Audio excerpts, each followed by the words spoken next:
क्या नाम है सर आपका?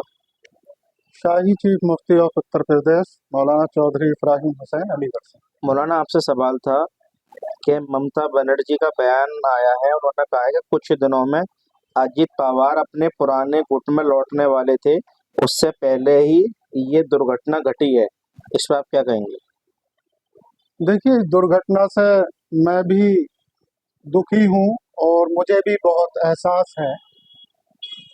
लेकिन जहाँ तक सवाल ममता बनर्जी का है, उन्होंने इस तरह का दुख और चिंता जाहिर की है और कहीं ना कहीं उनके बयान में एक राजनीतिक तंज भी है।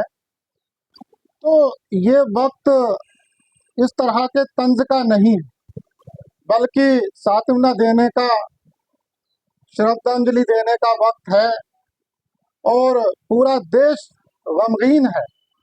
तो कोई भी, किसी की भी मंशा ऐसी नहीं होती कि ऐसी दुर्घटना हो, लेकिन वक्त के तहत कुछ चीजें हो जाती हैं, अचानक हो जाती हैं। तो इस वक्त को समझने की जरूरत होती है, संयम से काम लेने की जरूरत होती है, ना कि एक भड़काऊपन या इस तरह का तंज और राजनीतिक बयान देना वो ठीक नहीं है।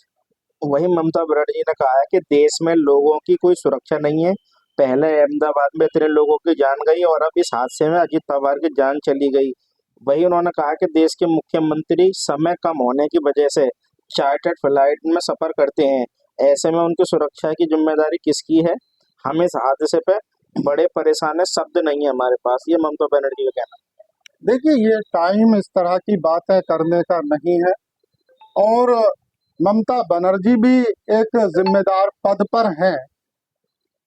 तो टाइम, हर काम का, हर बात रखने का एक वक्त होता है। सुरक्षा के लिहाज से जिस तरह की बात वो कह रही है, तो उनकी भी उतनी ही जिम्मेदारी बनती है जितनी कि और बड़े नेताओं की।